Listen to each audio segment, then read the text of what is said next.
Welcome back to DRS Dispatch. Today, I have a very special video for you. I am going to be covering every single one of the 11 teams and 22 drivers in the Formula 1 2026 season. I'm also going to make a separate video where I discuss the specific new rules and the new cars behind the regulation, so stay tuned for that. But for now, let's get into it with the first team. It's Alpine. Alpine's driving lineup remains pretty much identical, or exactly identical even, to how it was last season, which is surprising to me because I thought they were going to bring Paul Aaron in and get rid of Franco Colapinto personally, but that's not what they ultimately decided to do. Alpine is a team that, needless to say, is not really doing all that well. They're an offshoot of Renault. Renault as a team also didn't do that well. So, I mean, it's interesting to see how they'll go. If I had to guess, probably not great, but we'll see. So, I'll start off with the first driver in their lineup. It's Pierre Gasly. This is Pierre's... What season is it for Pierre? It's like season something or the other. He's been around for a while. It's not his first rodeo. I don't even know exactly what season it is for him, but he's been around since like the late 2010s.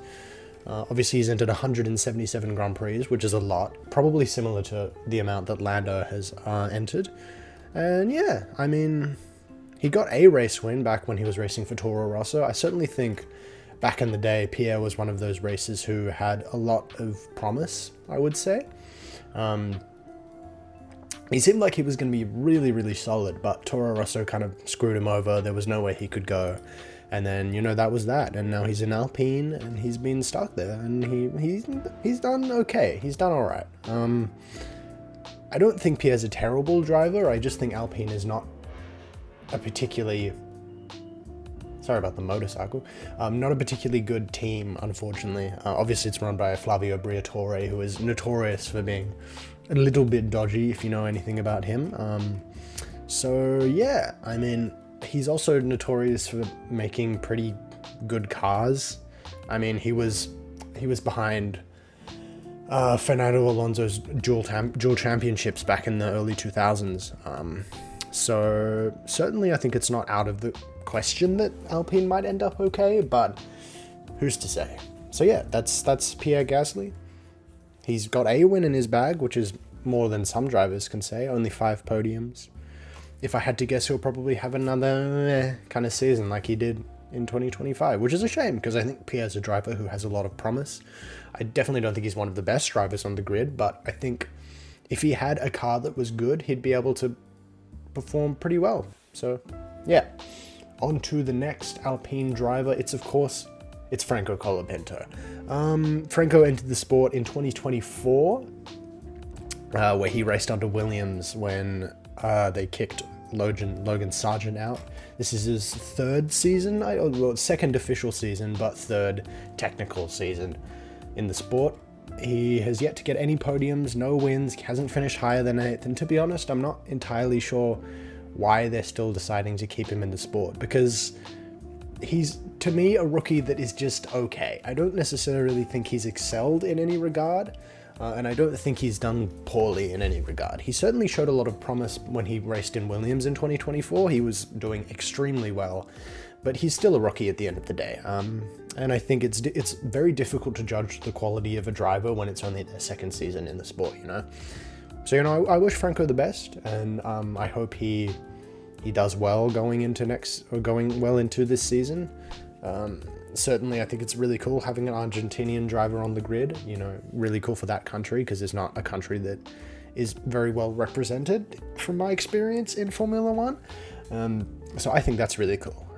Yeah, I wish him the best. Obviously, he's kind of gotten a little crash happy over the past season, so hopefully he irons that out a little bit. But we'll see. I think this is very much Franco's last chance. If he doesn't perform, I don't see a reason why they wouldn't bring Paul Aaron in, because Paul Aaron is supposed to be pretty good. If you didn't know, Paul Aaron is one of the Alpine's reserve drivers. So yeah, I mean, it's exciting. I hope Franco does well. I wish him the best. And yeah, that's Alpine. Will they have a good season? Probably not. Do I hope so? Sure. I mean, they've got an okay driver lineup. Pierre's pretty good. Franco is still relatively young and new. So I think it should be interesting. It should be interesting. Maybe I'll be proven wrong. Maybe Alpine will be the best car on the grid. Who knows? Who knows? But moving right along to our next team, we have Aston Martin. Aston Martin, who's to say? I mean, obviously we know that Aero Jesus himself, Adrian Newey, is now the team principal of the team, which certainly shows a lot of promise that Aston Martin will be probably one of the teams to go to in the next couple years or so. Whether that'll be this year, I don't know. Obviously, they've got Fernando Alonso, who is one of the best drivers on the grid. He has raced in over 400 Grand Prix. This is his 20th season in the sport, something like that. I might be wrong, but it's like a milestone sport, a milestone year in the sport for him. And honestly, if I had to guess, I think it'll probably be his last season. I mean, he's in his 40s now. He's getting quite old, especially for a Formula One driver. So obviously I wish Fernando nothing but the best, and I hope he's able to get that one last win that he so surely deserves after all these years, before he retires at what will probably be the end of the year. Obviously, you know, two-time world champion, probably, I mean, not probably, he is the most experienced driver on the grid right now.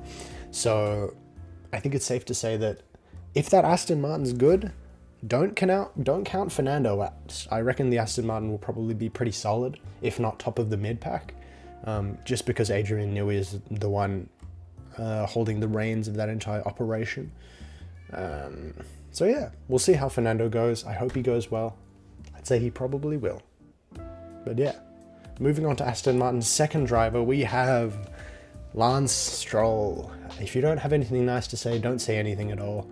I think Lance needs to go.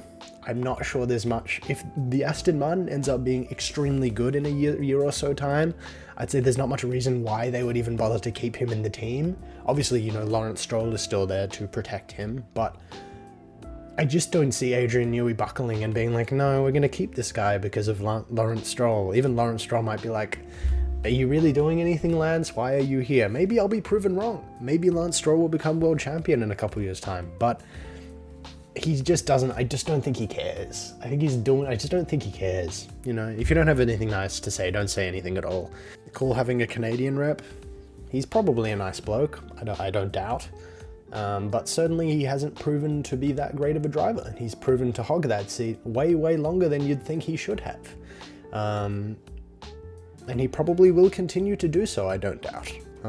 Whether he will do well in an Aston Martin that's actually probably pretty good, who's to say? I mean, he's not a terrible driver, he's proven that he doesn't really care, and that's a bit of a shame to me, because if the Aston Martin's really good, he's just going to be like dead weight in that seat. But who's to say? Maybe I'll be wrong. Who knows? Nothing. I wish Lance nothing but the best. Hopefully no controversies this year. Alright, we move on to one of the new teams for the sport. We move on to Audi. Very exciting. Obviously, Audi has a time-honored history in motorsport of being a very impressive manufacturer. In rally, in a bunch of different things, Audi has always dominated. And if I honestly had to guess, I think Audi will be the next Red Bull. I'm saying it here and now, I think Audi will be the next Red Bull. Obviously, they had that testing recently as well that I covered in this week in Formula One. Stay tuned for next week's as well. It's going to be a big one. But yeah, I'm very excited to see what Audi has. Whether their car will be any good, doubtful, because it is their first season in the sport. If it is really good, then that'll be insanely impressive.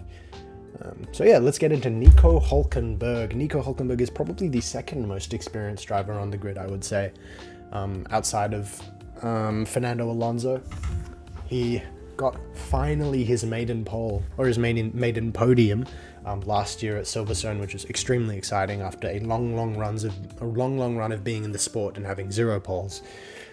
And so yeah, I mean, I hope the Audi's good. I hope he's able to perform. I think he's getting towards the back end of his career, if I had to guess. But I hope the Audi's good, and I hope he's able to perform. Obviously, Germany has a long history with really, really, really good Formula One drivers. And Nico's been around the block, you know, he's been around. He got that podium last year. So yeah, I wish him the best. I wish him the best. It's Nico Hülkenberg. What else is there to say? Moving on to Audi's second driver, we have Gabriel Bortoleto. I would say Gabriel Bortoleto is kind of in an Oscar Piastri situation now, where he won both F3 and F2 back-to-back, and he's certainly shown a lot of promise. Obviously not in the Kick Sauber. I don't think anybody's angry to see Kick Sauber go. But I certainly think he's shown a lot of promise. I think there's a lot of potential with Gabby. And I hope going into 2026 that if the Audi is good, that he's able to show that he has that promise.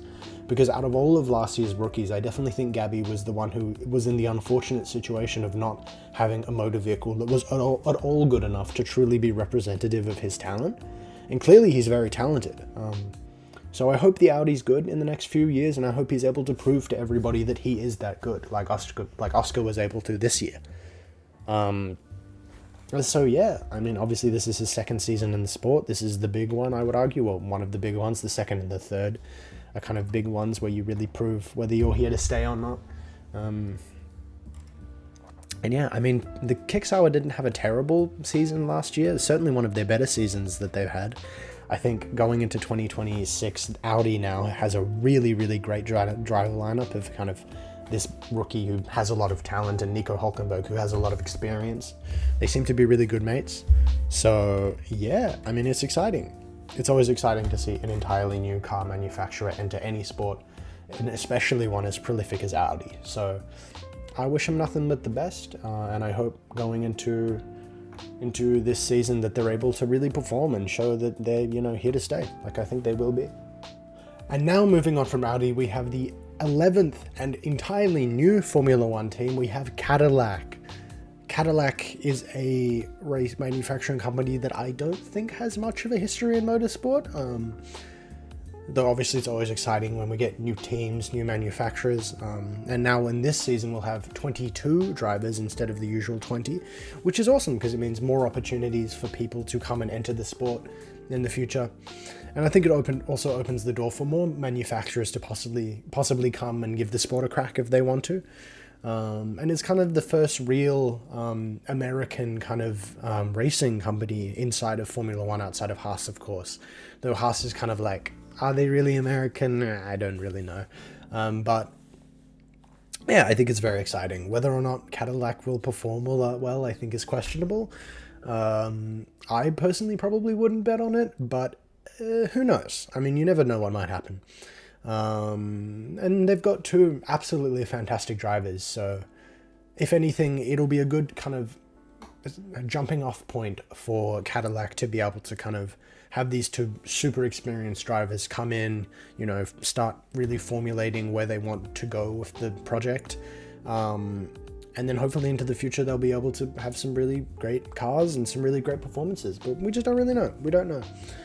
If I was betting, I would say that I don't think Cadillac will last that long in the sport, but I'm definitely happy to be proven wrong, because more competition is always a positive in any sport, especially one as kind of tightly guarded as Formula One. So yeah, I mean, the first driver we have Sergio Checo Perez making his grand return after what was a somewhat of a interesting final year in Red Bull. I'll put it at that. Though obviously in hindsight, I think we all owe Checo an apology, because out of everything that we've seen from that Red Bull third seat, Checo was overperforming, and it's a real shame what happened to him towards the end of the season. And him like crashing in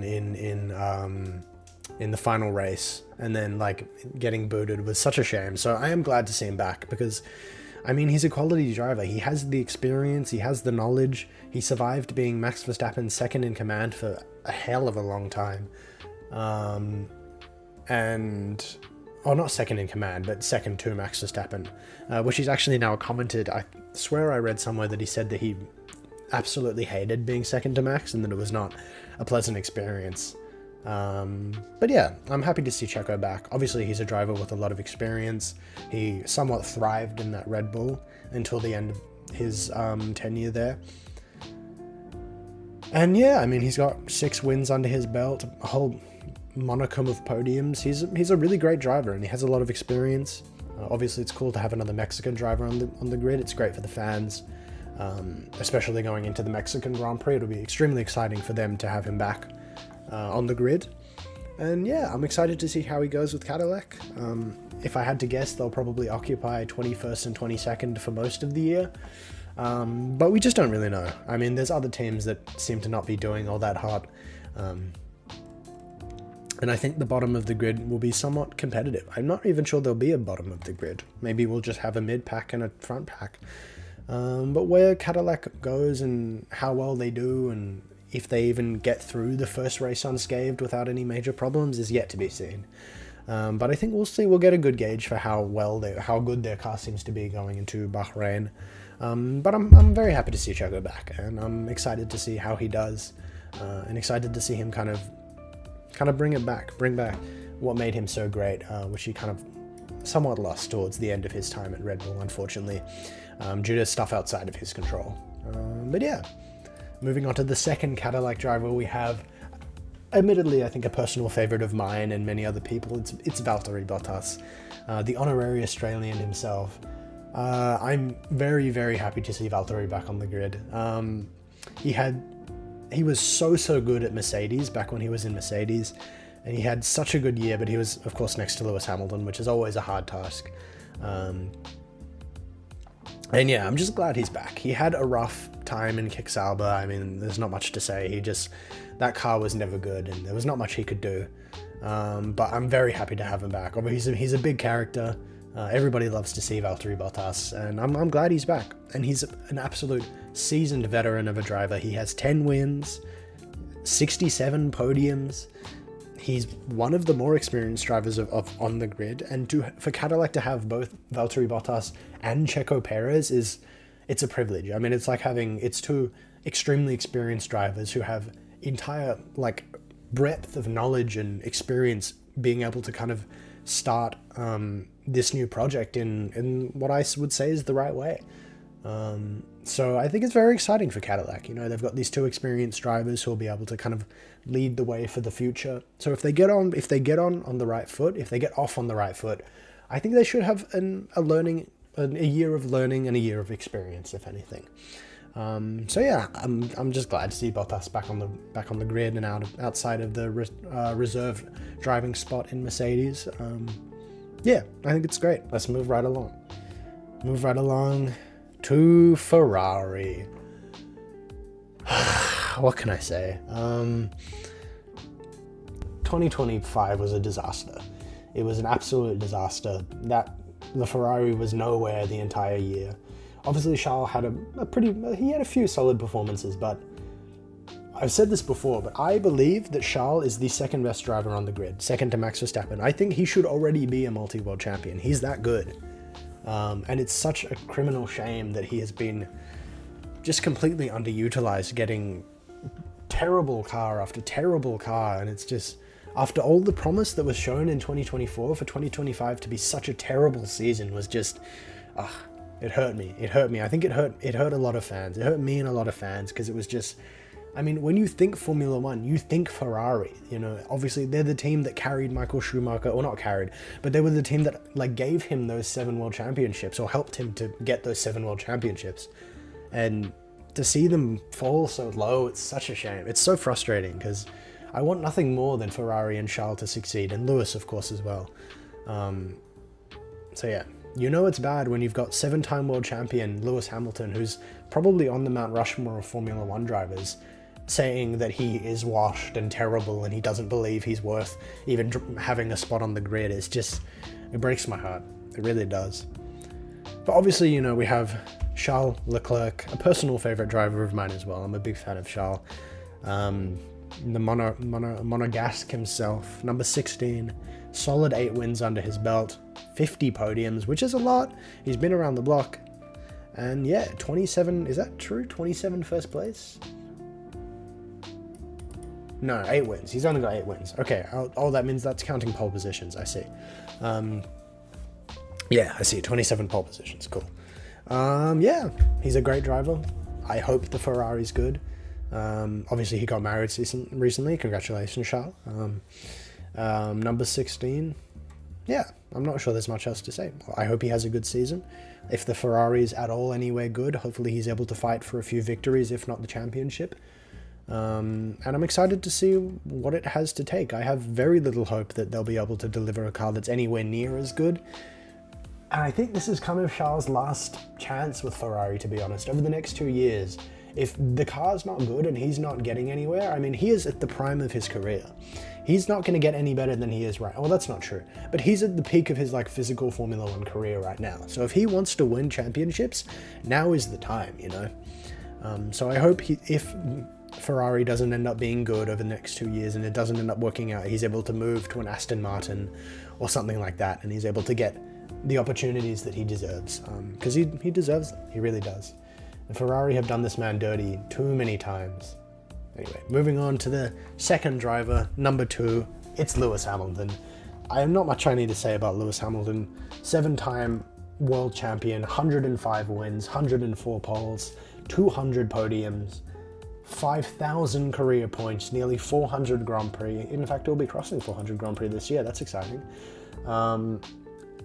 He's one of the greatest motorsports racers of all time. There's not much you can say about Lewis Hamilton. Obviously, he had an absolutely shocking 2025.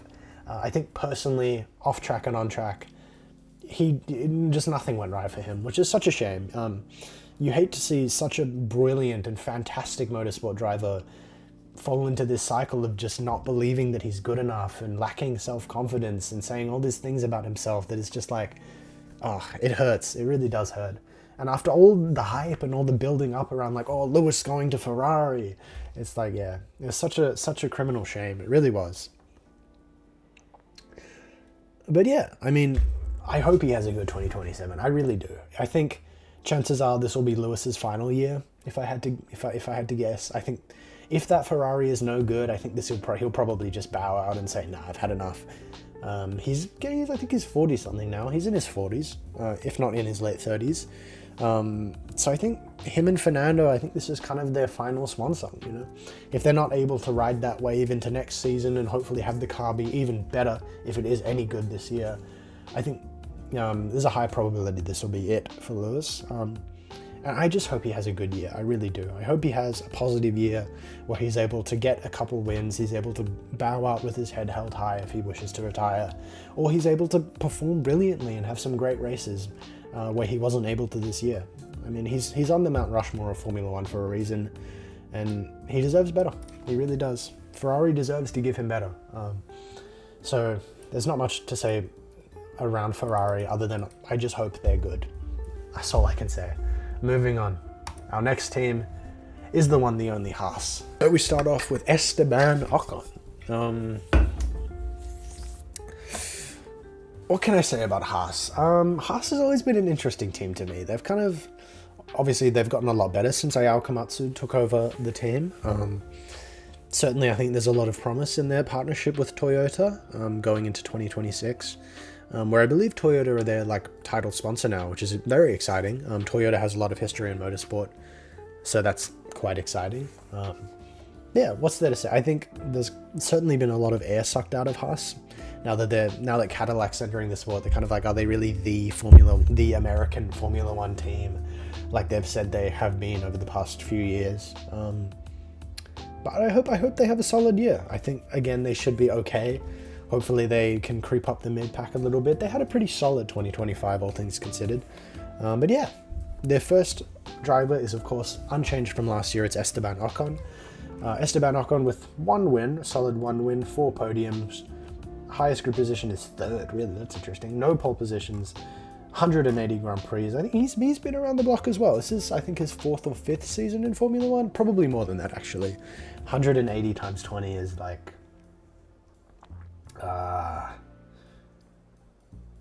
that's 7 or 8. That's 8. So it's his 9th season in Formula One now. So he's definitely been around the block. Hopefully my math is right there. I'm not sure, but I hope so. Hey, he's been around the block. I hope he has another good season. Obviously he managed to escape from Alpine, which I think was the right decision.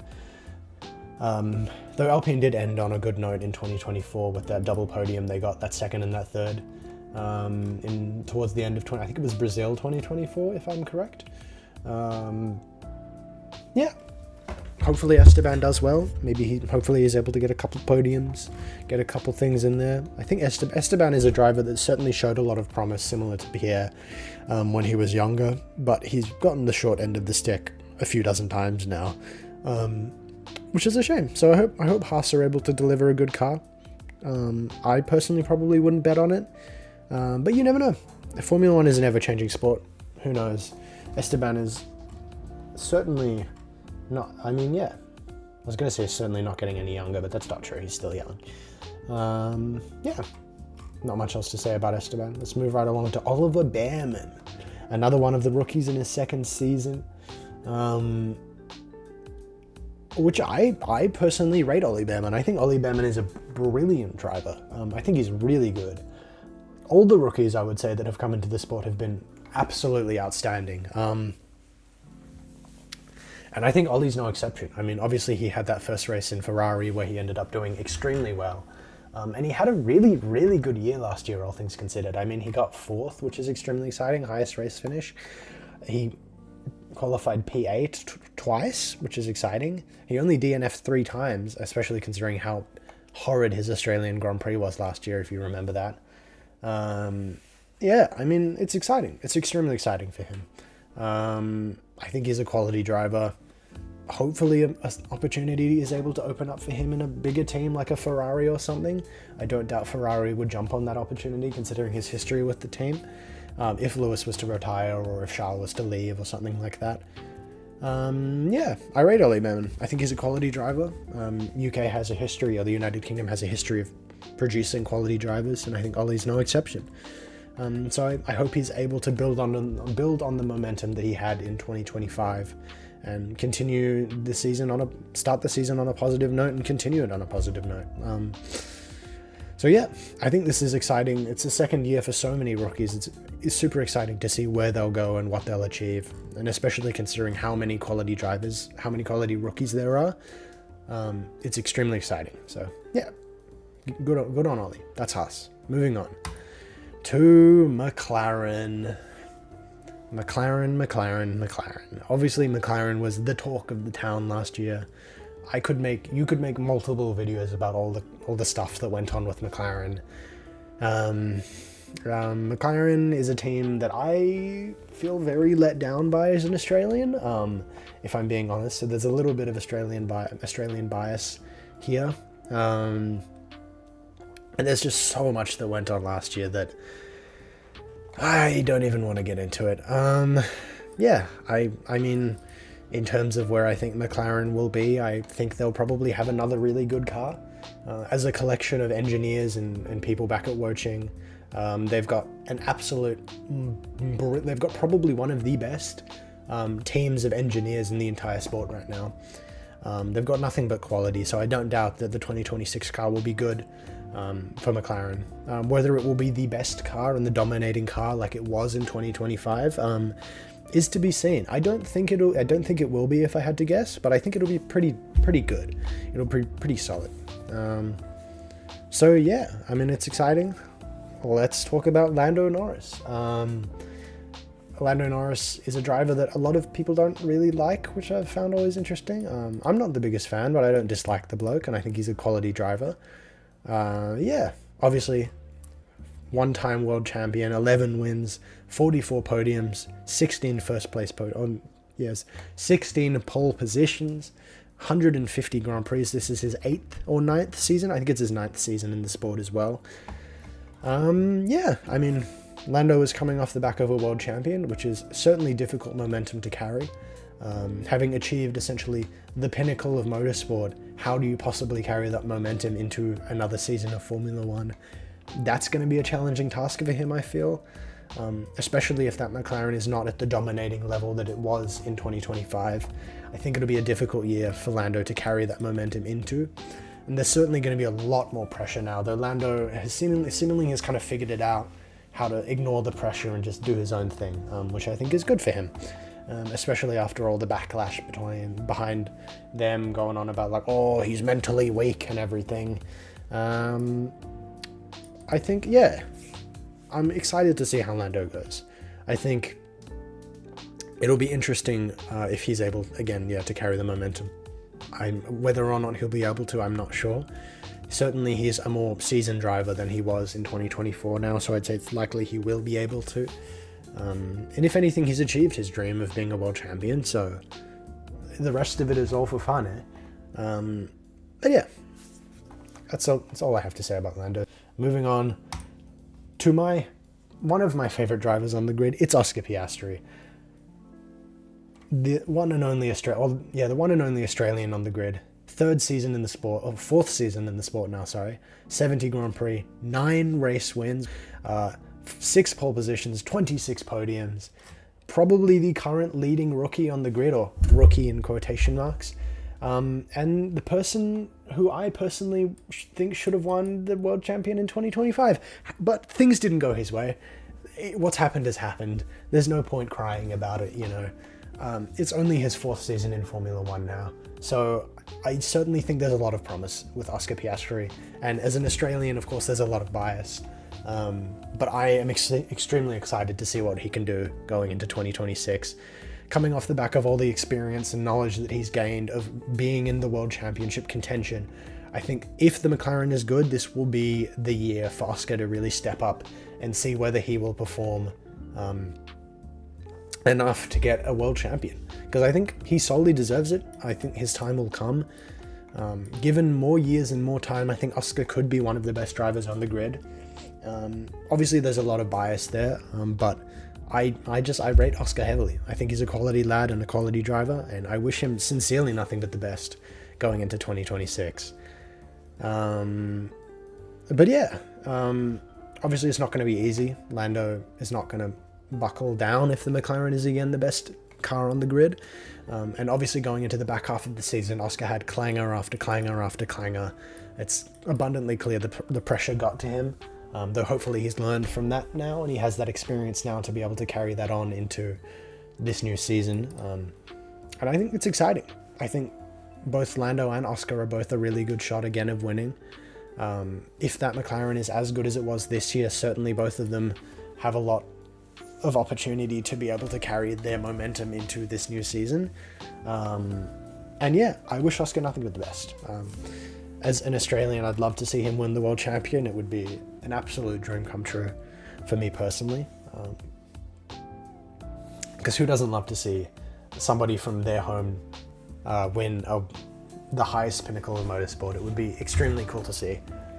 So I wish Oscar nothing but the best. And McLaren, hopefully they're able to figure their stuff out, because man, we just do not want another repeat of the strategy disaster that was 2025 and all of the controversy and all of the crap that went on. I don't want to, can we move on from that and hopefully have a McLaren lock in, please lock in, and actually give both of your drivers fair opportunity. Because now that Lando has won his world champion, let's let the drivers do what they will, okay? Thank you, McLaren. Nothing but the best for Oscar and Lando. Moving on to Mercedes. We have Mr. George Russell in Mercedes. Obviously, the current leading rumor is that the Mercedes will be the best powertrain in the sport for 2026. Though whether that proves to be true or not, who knows? Obviously, the powertrain doesn't carry the car. But obviously, Mercedes still backed by Toto Wolff. They haven't had the best luck in the 22 regs, certainly. Their car has always been good, if not okay at times. And in terms of 2025, they had a solid season. George Russell was able to get a couple wins under his belt, if I'm not mistaken. And they've got an upcoming probably world champion, Kimi Antonelli. George Russell, I'm not so sure, but yeah, I think they've got a couple really solid drivers. Their car is set up to be rumored one of the best cars on the grid. I think a lot of people are betting on Mercedes for 2026 out of any other team on the grid right now.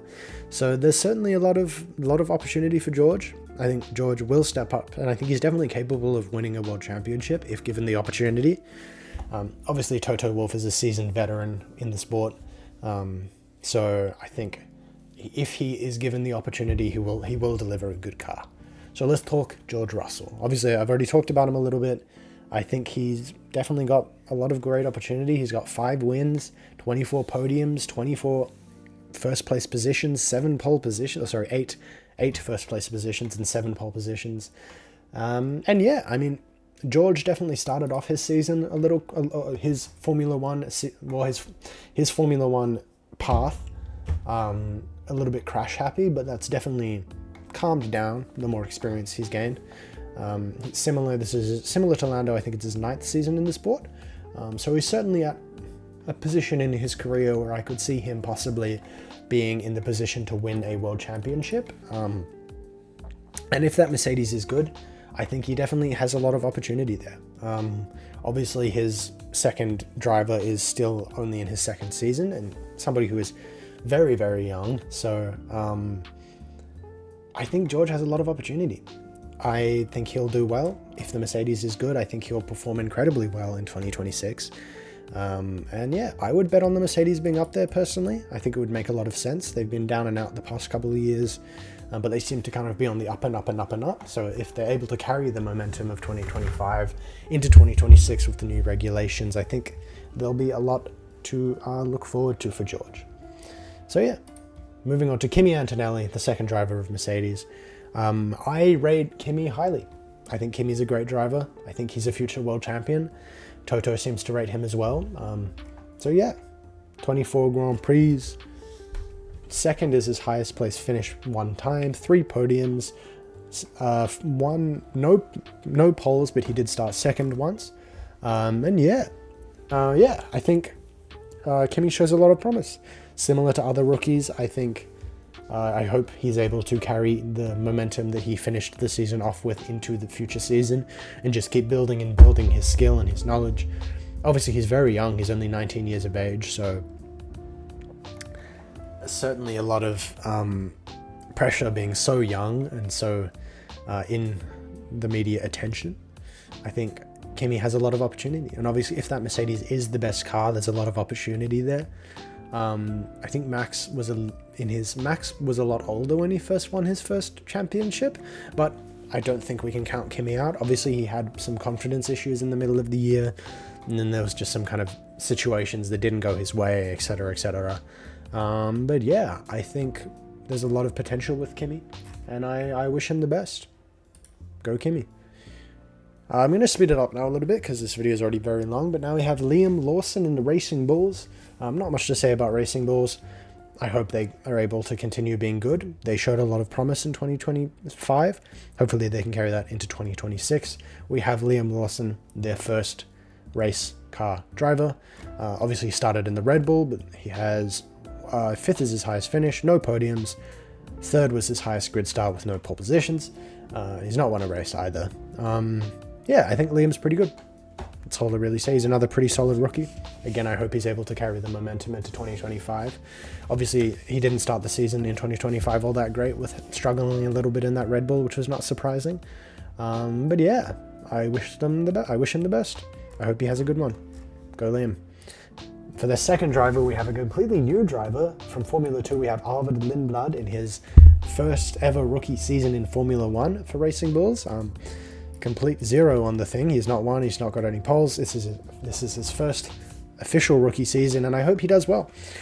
Similar to how I felt about the rookies last year, I wish him the best. I hope he does well. Hope he's able to get some momentum, get some good performances in. He's able to get hopefully a pole position like Isaac did. He's certainly got somebody who has got a lot of hype and a lot of promise. I think Red Bull are doing him right by starting him in the Racing Bulls, unlike somebody like Liam Lawson. And yeah, I hope he does well. Time will tell how good he ends up being. I'm not really sure because I don't follow F2 that heavily. But yeah, moving on to Red Bull Racing. Obviously, there's a lot behind Red Bull Racing, having come out of 2025 and having certainly somewhat of a not so great year as a team. Losing Christian Horner, getting the new team principal in, Lauren Mekis. Obviously, as was proven last year, you can never count Max Verstappen out, but in terms of whether that Red Bull will be any good or not, I would say I doubt it. Yeah, I think Max is another driver that I think it could possibly be his last year in the sport. He's expressed in the past that if he's not enjoying himself, then he doesn't see himself continuing, which I think personally would make a lot of sense. Obviously, getting into it, 71 wins, 127 podiums, 48 pole positions, and 4 world champions. He is, again, probably on the Mount Rushmore of Formula One, one of the greatest drivers in the world currently and of all time. It's Max Verstappen. You can never count Max out, as he has proven. Even if that car is not so good, I think Max will have another quality season. He'll probably pick up several wins, as he always does. And yeah, I wish Max is the best.